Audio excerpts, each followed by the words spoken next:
Yan pa lang po yung nasa loob ng GCash na dito sa South Korea na gagamitin natin. Hello everyone! Ngayong araw nga ay susubukan natin sagutin ang mga nagtag sa akin ito.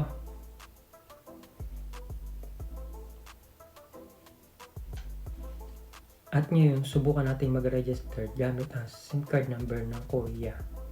Possible nga kaya ito? Tara, subukan natin. Ang una nyo gagawin, punta kayo sa Apple Store, tapos mag-download kayo ng GCash apps. Mag-sign up lang kayo. Then, palitan nyo siya ng country, South Korea. Ilagay nyo yung cellphone number ninyo. Tapos na nyo ilagay, may magsasend sa inyo ng code.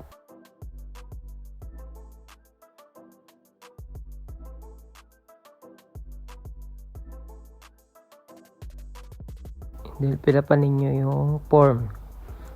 First name, middle initial.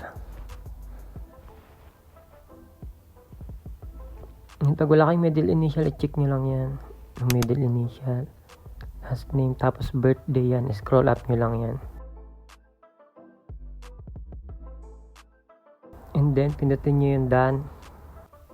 At ilagay ninyo ang email, nationality, source of fund. Pindutin nyo yung done. Yan, scroll up nyo lang yan.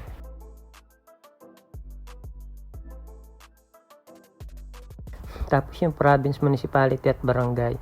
Yung arrow dyan sa gilid, i-click nyo lang yan. Tapos scroll up nyo. Municipality. And then barangay. At pagkalagay ninyo ng barangay, automatic nang lalabas yung zip code. Then next nyo, lalabas yung country. Then scroll up ulit. Yung country yan ha, kung saan ka nakatira ngayon, South Korea. And then yung address ninyo. Ilapan mo yung address. Yung address ninyo makikita ninyo sa kontrata nyo dito sa Korea o di kaya sa ERC.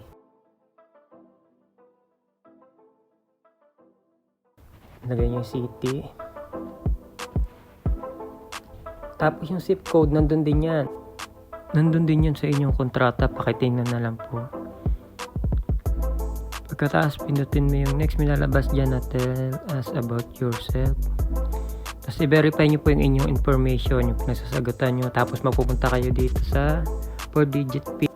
Gagawa kayo ng sarili nyo 4-digit PIN. Take note po, tatandaan nyo po yung 4-digit PIN ninyo kasi yun na po ang gagamitin ninyo sa tuwing kayo ay maglalagi. Pindutin po natin ang next. Then may lalabas po dyan almost there. Paka-ready na po ang valid ID. Kailangan po malinaw. Tapos sa selfie, kailangan po walang salamin, walang sombrero, walang face mask. Tapos pipila po kayo dyan. Tell us about yourself. Tapos ito po yung valid ID. Pakipost na lang po ng video para makita ninyo kung alin dyan ang pwede nyo gamitin na valid ID. Kahit isa lang po dyan pwede. Tapos dapat daw po malinaw. Make sure na match daw po ang ID ninyo sa photo selfie. At saka ang information daw po ninyo. Dapat tugma siya dun sa ID. Then ganito po yung example ng ID na i-upload ninyo.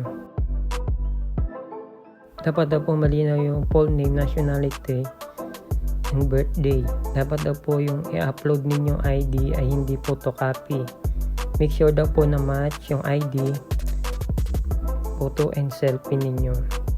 Ito po example. Ito naman po yung bawal. Bawal ang may sombrero, bawal ang may mask, at bawal din ang may salamin. Tapos punta na po tayo dito sa selfie. Ayan, selfie lang kayo dyan. Then kiss up lang kayo ng mata. And then magsasubmit na yan. Tapos, i-verify na nila kung tamang inyong information. Magantay na lang po tayo ng konting oras. Yun, oras talaga. Tapos ilang minuto pa yun na nga po lumabas na information. Tapos edit nyo lang po pag maling information doon na nakalagay. Yan, OFW na ilalagay na yung work details na po. Select nyo lang po dyan. Tapos pilapan nyo lang yung baba, employers, nature of work, tapos source of fund. Tapos ilagay nyo lang dyan, salary. And then next. Tapos kung magkano yung expected na sinasabi mo monthly. Ako kasi maliit lang sinasahod ko eh.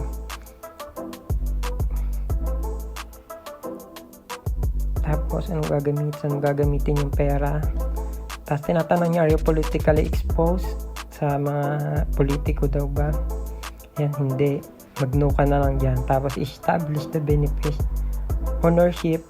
Are you actual owner? Yes. Tapos pindutin niyo yung I accept terms and condition and then confirm nyo na. Tapos huwag nyo kakalimutan pindutin itong get fully verified. So mapupunta kayo dito. Sabi dyan, we're verifying your account. Please expect an SMS within 24 hours on your status. Kung mapapansin ninyo, 10:32 PM ako nag-registered.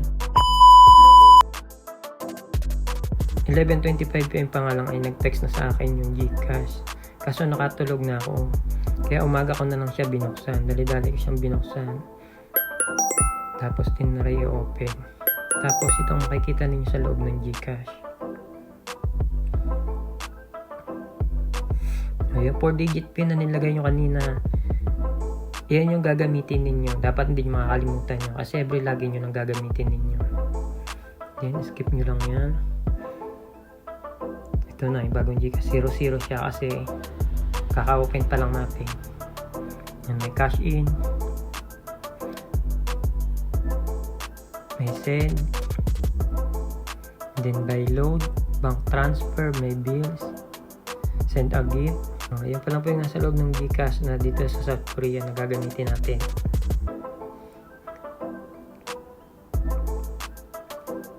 Ito lang po yung mga alaman niya. You are fully verified user. Then, masyado nang humahaba yung video natin. Puputulin ko na dito. Sa susunod na video, ituturo ko sa inyo kung paano loloadan ang GCash na ito. And I hope nasagot ko ang inyong mga tanong about sa GCash dito sa South Korea. Okay, hanggang dito na lang. Maraming salamat. And God bless. Annyeong!